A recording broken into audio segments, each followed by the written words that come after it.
Скрип снега.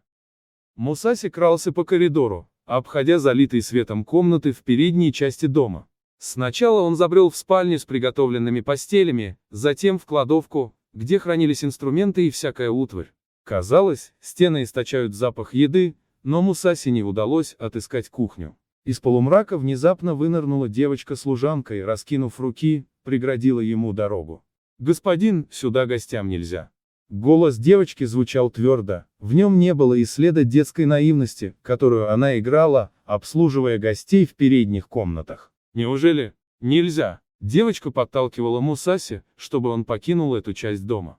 «Ты та девочка, которая недавно резвилась в снегу. Тебя зовут Ринья?» «Да, Ринья, вам, верно, надо в уборную. Я вас провожу». Она взяла Мусаси за руку. «Нет, я не пьян. Сделай мне одолжение, отведи в пустую комнату и принеси какой-нибудь еды». «Еды? Пожалуйста, я подам вам в гостиную». «Нет, только не туда. Там веселятся. Зачем им мешать, напоминая об ужине?» Ринья с любопытством взглянула на Мусаси. «Может, вы правы, покормлю вас здесь. Что вам принести?» «Ничего особенного. Хватит 2 рисовых колобков нигири-мати». Вскоре Ринья вернулась. Мусаси сел и стал есть. «Я хотел бы выйти из дома через сад», — сказал он, доев ужин. Не ожидая ответа, он направился к веранде. «Куда вы? Не беспокойся, скоро вернусь. Почему вы уходите через заднюю дверь? Гости поднимут шум, увидев меня в передней. Жаль портить вечер друзьям, пригласившим меня сюда. Я открою вам ворота, но обещайте, что вы вернетесь. Если не придете, меня накажут. Понятно? Если господин Мидзуати спросит обо мне, скажи, что пошел к храму Рангоэн на встречу со знакомым и скоро вернется. Непременно возвращайтесь. Сегодня вечером с вами должна быть Исина Таю, которой я прислуживаю». Девочка раскрыла створку ворот, над которыми тяжелой шапкой навис снег, и выпустила Мусаси на улицу. У выхода из веселого квартала была лавка с вывеской Амигасатяя. Мусаси вошел и попросил пару соломенных сандалий, но ими здесь не торговали. Как и следовало из названия лавки, здесь держали широкополые тростниковые шляпы, предназначаемые для тех мужчин, которые перед входом в Янаги-Мати хотели бы скрыть лицо. Послав служанку за сандалиями в другую лавку, Мусаси сел на табурет, поправил нательный пояс и потуже затянул пояс кимоно. Сняв накидку хаори, он аккуратно свернул ее и положил рядом. Спросив тушь и кисть, Мусаси написал короткую записку, которую вложил в рукав хаори. Позвав старика, похоже хозяина, гревшегося у очага, Мусаси сказал: «Я оставлю хаори у вас. Если я не вернусь до 11, отнеси его в заведение Оги и передай человеку по имени Коэцео». В рукаве лежит письмо для него. Старик охотно согласился. Мусаси спросил о времени, и старик ответил, что недавно уличный сторож прокричал 7 часов. Вернулась служанка с сандалиями. Мусаси проверил, не туги ли ремешки, и натянул сандалии на кожаные носки. Заплатив лавочнику намного больше положенного, он захватил новую шляпу и вышел на улицу. Шляпой, как зонтиком, он прикрылся от снега, кружившего мягкими хлопьями, словно вишневый цвет. Набережная Сидзё сверкала огнями, но в роще Гион стояла кромешная тьма. Мерцали огни редких каменных фонарей. Тишину изредка нарушали комья снега, срывавшиеся с ветвей. Перед храмом Гион молилась кучка людей. Темный храм казался пустынным. Колокол соседнего храма на горе пробил 5 раз. 8 часов. Громкий, отчетливый звук колокола в морозной тишине отзывался в душе. «Хватит молиться», — промолвил Денситира, вставая с колен. «Пора». Кто-то на ходу спросил Денситира, не жмут ли ремешки сандалий. «Если перетянуты, то могут лопнуть в такой мороз». «Все в порядке. И запомни, в мороз кожаные ремешки следует заменять обычным шнурком». Самураи направились к Рангоэну. Денситира завершил приготовление к бою, повязав лоб лентой и затянув рукава ремешками. В окружении мрачной свиты из 18 человек он широко зашагал по снегу в поле за храмом. Он дышал глубоко и ровно, пар густым облаком валил у него изо рта. Место поединка было указано в вызове, переданном Мусаси. Он должен был явиться на поле позади Рангоэна в 9. Люди дома Исеки спешили, чтобы не дать Мусаси скрыться. Во всяком случае, так они говорили. Сёскай остался наблюдать за домом Сёю, отослав 2 товарищей доложить об обстановке. На подходе к Рангоэну Денситира и его свита заметили костер. «Кто нас опередил?» — спросил Денситира. Рёха и Дзюрадземон, верно. И эти здесь? Недовольно пробурчал Денситира. Нас слишком много. Я не хочу, чтобы потом сплетничали, что мы навалились на Мусаси целой толпой. Уйдем, когда настанет время. Главное здание храма Ренгоэн, или Сандзюсангенда, как его называли в народе, было непомерно длинным по фасаду. За храмом находился обширный пустырь, как нельзя лучше подходивший для тренировок лучников. Денситира выбрал этот пустырь, потому что его давно облюбовали служители боевых искусств. Сосны, окаймлявшие пустырь, скрашивали его унылость. Здесь не было высокой травы и кустов, которые затрудняют сражения. Рёха и Дзюрадземон поднялись, увидев Денситира. «Садись на мое место, погрейся. У нас еще много времени», — предложил Рёхой. Денситира молча сел. Протянув руки к огню, он стал с хрустом растирать пальцы. «Рано пришел», — проговорил он. Красноватые отблески костра придали его лицу кровожадное выражение. «По пути, кажется, видели харчевню», — продолжал он. Она была закрыта. «Пусть кто-нибудь принесет саке. Стучите, пока не откроют. Сейчас пить саке. Именно, я замерз». Денситира придвинулся ближе к костру и, раскинув руки, почти обнял огонь. К его приказанию отнеслись спокойно, ведь никто не помнил, чтобы Денситира появлялся в дадзё трезвым, будь то утро или вечер. Сегодня решалась судьба школы Есеки, но молодые самураи посчитали, что выпить не грех. Лучше согреться, чем держать меч в окоченевших руках. Да и возражать Денситира рискованно.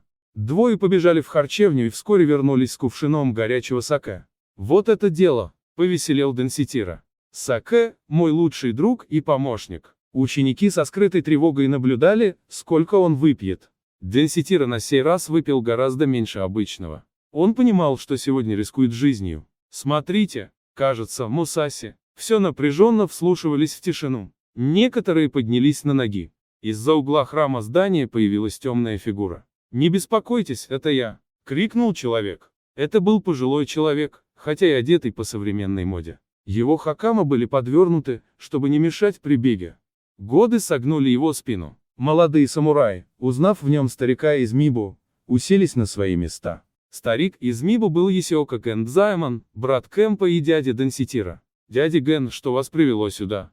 Удивленно воскликнул Денситира. «Гора свалилась с плеч, когда я увидел тебя», — решительно проговорил Гэндзаймон. «Значит, ты настроен решительно. Хотел с вами посоветоваться, но не успел. О чем?» «Имя Есиока облито грязью, твой брат искалечен. Ты бы мне ответил за позор, если бы не предпринял ответных действий. Не беспокойтесь, я не хлюпик, как Сейдзюра. Верю на слово. Уверен, ты победишь, но решил приободрить тебя». Пробежал весь путь от Мибу. «Послушай, Денситира, не смотри свысока на противника. Судя по слухам, он не так уж прост, знаю. Не торопись выиграть бой. Держись спокойно, и пусть боги сделают выбор. Если погибнешь, я позабочусь о твоем теле. Ха-ха-ха, лучше сядь и выпей». Старик молча выпил чашечку саке, затем обратился к свите племянника. «А вы что здесь делаете?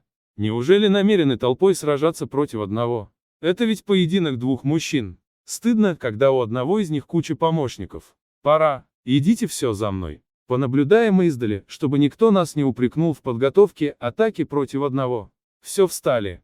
Денситира сидел один у костра, колокола давно пробили 8. Должно быть, уже 9. «Мусаси опаздывает», — подумал он.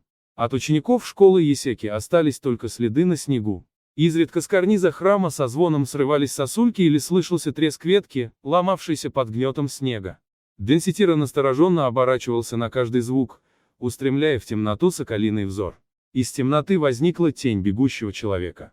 «Идет», — проговорил запыхавшийся Хёска. Денситира уже стоял на изготовку. «Он идет», — невольно повторил Денситира, затаптывая головешки в костре. Хёска сообщил, что Мусаси, покинув заведение Огия, шел неторопливо, не обращая внимания на снегопад. Он поднялся по лестнице храма Гион. Я обогнал его. Появится с минуты на минуту. Готов, ну вот и дождались.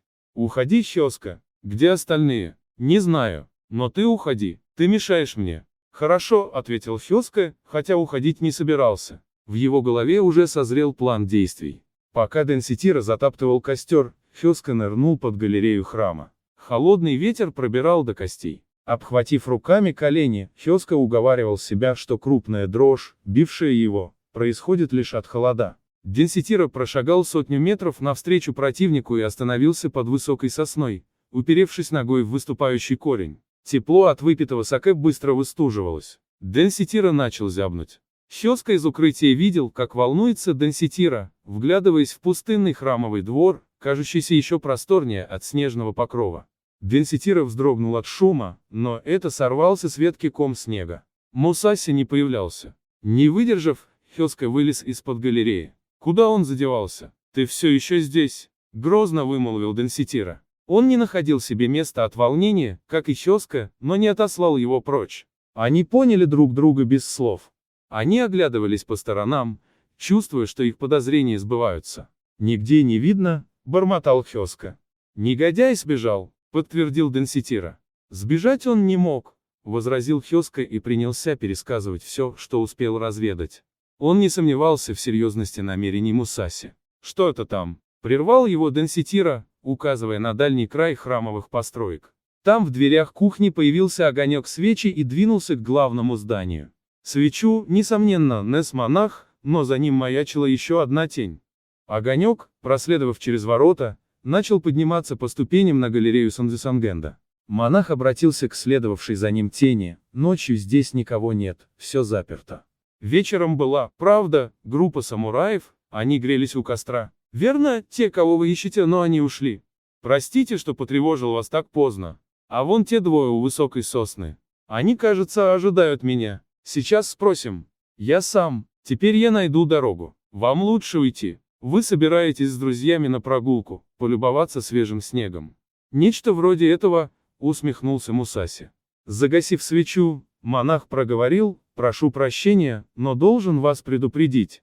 Если будете разводить костер вблизи храма, как те молодые самураи, обязательно загасите его и затопчите угли. Не беспокойтесь. Еще раз прошу извинить меня». Монах ушел и затворил за собой ворота. Человек на галерее стоял неподвижно, глядя в сторону Денситира. «Хёска, кто это?» «Не знаю. Появился из кухни. Но он не из храмовых служителей». Денситира и Хёска подошли поближе к храму. Тень на галерее переместилась в центр. По движению можно было догадаться, что человек подвязывает рукава кимоно. Денситира и Хёска застыли на месте. Денситира, сделав 2 глубоких вдоха, крикнул Мусаси. Человек на галерее занимал выгодную позицию, находясь на метр выше Денситира. Он был защищен с тыла, а намеревавшемуся напасть на него слева или справа предстояло сначала взобраться наверх. Таким образом, человек мог сосредоточиться на противнике перед собой. Позади Денситира были открытое пространство, снег и ветер. Он был уверен, что Мусаси придет один, но в то же время его волновала незащищенность тыла. Денситира сделал нетерпеливое движение, словно стряхивая что-то невидимое с кимоно, и приказал Хёске отойти. Хёска переместился в дальний конец двора. «Вы готовы?» Голос Мусаси прозвучал спокойно и холодно. Денситира показалось, что на него выплеснули ушат ледяной воды. Он уже успел рассмотреть Мусаси. Вот он каков негодяй. Промелькнуло у него в голове. Денситира люто ненавидел Мусаси. Он ненавидел его за поражение брата. Его оскорбляло, когда простолюдины сравнивали его, Есеку Денситира, с этим Мусаси. Он презирал Мусаси за то, что эта деревенщина изображает из себя самурая. «Кто ты такой, чтобы спрашивать о моей готовности? Уже давно пробило 9 часов. Разве я обещал быть ровно в 9? Не увиливай, я давно жду тебя. Сам видишь, что я готов. Спускайся». Денситира понимал, что нападать на Мусаси, когда тот находился на галерее, бессмысленно. «Сию минуту», — насмешливо ответил Мусаси. Мусаси готовился к бою не так, как его противник. Денситира, хорошо подготовленный физически, стал настраиваться на бой только сейчас. Для Мусаси поединок начался задолго до того, как он увидел противника. Теперь для Мусаси наступал второй, решающий этап схватки. Его болевое чутье предельно обострилось при виде множества следов на снегу во дворе храма Геон. Когда Мусаси перестал ощущать за спиной тень, неотступно следовавшую за ним, он, быстро пройдя в ворота храма Ренгеон, направился к кухне. Разбудив монаха, он вежливо расспросил о том, что здесь происходило несколько часов назад. Мусаси опаздывал, но все же выпил горячего чая в кухне. Затем он внезапно появился перед противником со стороны галереи, заняв выгодную позицию. Преимущество было на стороне Мусаси. Призывы Денситира сойти вниз давали ему еще одну тактическую выгоду. Он мог выбирать, драться ли ему внизу или совершить удобный маневр. Мусаси соблюдал осторожность. В поединках, подобных сегодняшнему, победа походила на луну, отражающуюся в водах озера. Если безрассудно броситься за ней, то велик риск утонуть. Денситира был вне себя от бешенства. Ты не только опоздал, так еще и не готов. А я торчу тут на холоде.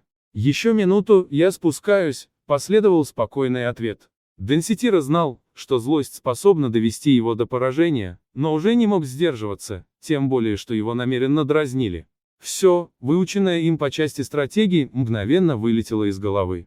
«Немедленно!» — заорал Денситира. «Спускайся вниз, во двор. Хватит время тянуть, держись по правилам. Я Есеока Денситира и плюю на твои хитрости и коварство. Ты недостоин сражаться со мной, если струсил до боя. Спускайся!» Мусаси улыбался. «Есеока Денситира, и мне тебя бояться. Прошлой весной я уже разрубил тебя пополам. А сейчас мне придется повторить то же самое». «О чем это ты? Где? Когда?» «В Ямато, в Коэгю. Ямато, для полной ясности, в бане, на постоялом дворе Ватая. Ты был там?» «Да, был. Правда, мы оба были голые, но я мысленно примерился, как разрублю тебя. И особого труда это не составило. Ты не заметил, как мой меч не оставил на тебе шрамов, но я тебя победил. Сказки о великом фехтовальщике Денситира не для меня. Ты мне просто смешон. Давно хотелось тебя услышать, но теперь я понял, что ты дурак. Мне наскучила твоя болтовня. Спускайся, и я покажу, чего ты стоишь. Какое у тебя оружие? Меч? Деревянный меч? Зачем спрашивать, когда у тебя нет деревянного? Прекрасно знаешь, будем драться на мечах. Вдруг ты предпочел бы деревянный меч? Тогда мне пришлось бы одолжить деревянный меч у тебя. Нет у меня никакого деревянного меча, болван. Закрой рот и спускайся. Ты готов? Нет. Денситира отскочил, взрывая снег, открывая пространство для Мусаси, но тот, прежде чем спрыгнуть, переместился вдоль галереи метров на 6 в сторону. Оба двинулись навстречу друг другу, не обнажая мечей. Взгляды их скрестились. Денситира, не выдержав, выхватил из ножен меч. Меч был длинным, под рост хозяина. Клинок с легким, звенящим посвистом опустился на то место, где мгновение назад стоял Мусаси. Мусаси был проворнее меча, но еще стремительнее оказалось его оружие, выхваченное из ножен. Противники находились так близко, что казалось невозможным выйти невредимым из стычки. Молниеносная пляска сверкающих клинков, и противники уже на расстоянии 3 метров друг от друга. Оба замерли, выбросив вперед острия мечей. Потянулись напряженные минуты. На бровях Денситира оседал снег. Тая, он падал на ресницы. Глаза его выкатились и горели, как огонь в кузнице, жаркое дыхание рвалось из широкой груди. Денситира чувствовал уязвимость своей позиции. «Почему я держу меч на уровне глаз, если всегда атакую с мечом над головой?» Думал он. Он, собственно, не думал, это ему подсказывала кровь, стучавшая в висках. Внешне, тем не менее, он казался крайне разъяренным и исполненным ненависти к врагу. Невыгодность позиции угнетала Денситира. Он осторожно приподнимал локти, чтобы занести меч повыше, но каждый раз останавливался. Мусаси ловил момент, когда на мгновение ока руки противника закроют ему обзор. Меч Мусаси тоже был на уровне глаз. Расслабленные локти готовы были мгновенно отразить возможную угрозу с любой стороны. Руки Денситира в непривычной для них позиции были напряжены и скованы. Меч едва заметно подрагивал. Меч Мусаси застыл в неподвижности, и снег начал оседать на наружной поверхности клинка. Мусаси считал количество вдохов и выдохов, устремив на противника по истребиному пронзительные глаза. Он не жаждал победы, зная, что она неизбежна. Он ощущал ту грань, которая разделяет жизнь и смерть. В его воображении Денситира принял образ гигантского булыжника, который необходимо сдвинуть с места. Мусаси мысленно призвал на помощь бога войны Хатимана. Его техника совершения моей, честно признался себе Мусаси. Он пережил такое же чувство неполноценности в Коэлю, в кольце 4 лучших бойцов замка. Оно охватывало Мусаси при каждом столкновении с представителями традиционных школ, поскольку его собственный стиль едва ли поддавался описанию, в нем отсутствовала четкая последовательность. Мусаси просто решал задачу, жить или умереть. Противостоя Денситира, Мусаси видел, что стиль, созданный Исекой Кэмпа, был сплавом простоты и виртуозности, имел четкую логику, не делал крена ни в сторону физической силы, ни излишней духовности. Мусаси сосредоточился на том, чтобы не допустить лишнего движения. Его примитивная тактика вдруг отказалась ему повиноваться. Мусаси недоумевал, почему руки его не поднимаются, словно онемели в одном положении. Ему оставалось лишь стоять в оборонительной позиции и выжидать. Глаза Мусаси покраснели от напряжения. Он молил Хатимана о победе. По телу пробегала горячая волна, заставляя сердце учащенно биться. Он был простым смертным, поэтому мгновенное невнимание могло стоить ему жизни. Мусаси не отвлекался. Он отбросил мысль о своем несовершенстве, как снег с рукава. Стычки со смертью приучили его к хладнокровию и рассудительности. Теперь он полностью владел собой. Мертвая тишина. На волосы Мусаси, на плечи Денситира намело снега. Денситира уже не казался ему огромным валуном. Мусаси растворился в пространстве и не принуждал себя к победе. Он видел только белый снег между собой и человеком напротив, и невесомая белизна была легка, как и его душа. Мусаси стал частью неба и земли, а небо и земля вошли в его существо. Мусаси словно парил в воздухе, не ощущая тяжести тела. Нога Денситира слегка двинулась вперед. Воля его сконцентрировалась на подрагивающем кончике меча. Два удара одного меча обрубили две жизни. Первый выпад Мусаси сделал, обернувшись назад, и половина головы от Агура Хёской огромной алой вишней пролетела мимо, а тело убитого швырнуло под ноги Денситира. Боевой клич Денситира оборвался на середине. Подпрыгнувший Мусаси, казалось, завис в воздухе, а Денситира ничком валился в глубокий пушистый снег. «Подожди!» — сорвался с его губ предсмертный стон. Мусаси исчез. К месту поединка мчались Гэндзаймон и ученики школы Есеки. Черной волной они захлестнули белое пространство у храма. «Слышал? Это Денситира. Он ранен. Хёска убит. Денситира. Денситира». Они знали, что бессмысленно кричать, и послали за лекарем. Меч Мусаси снес голову Хёской от правого уха до левой скулы, голова Денситира была разрублена от макушки до правой скулы. И в одно мгновение, я же предупреждал, говорил, бормотал, заикаясь Гэндзаймон. Он серьезный противник. «О, Денситира, Денситира!» Старик причитал, прижимая к груди тело племянника. Он был сражен горем, но бестолково топтавшиеся по окровавленному снегу ученики взбесили его. «Где Мусаси?» — взревел он. Стали искать Мусаси, но не нашли. «Ищите», — приказал Гэндзаймон. «Крыльев у него нет. Я не смогу поднять головы, если не отомщу за честь дома Есеки. Отыскать его». Один из учеников вдруг застыл с открытым ртом. Все обернулись в ту сторону, куда он смотрел. Мусаси. Звенящая в ушах тишина объяла поле, как дьявольское наваждение, отупляющее мысли и чувства. Мусаси лишь почудился ученику. В тот момент Мусаси стоял под низким карнизом соседней постройки, слившись со стеной, и не сводил глаз с людей Есеки. Едва заметно двигаясь вдоль стены, он проскользнул до юго-западного угла храма Санзюсангенда, взобрался на галерею и пробежал до ее середины. «Станут ли они нападать?» — спрашивал он себя. Люди Есеки не двигались. По-кошачьи мягко Мусаси перебрался по галерее на северную сторону храма и растворился в темноте.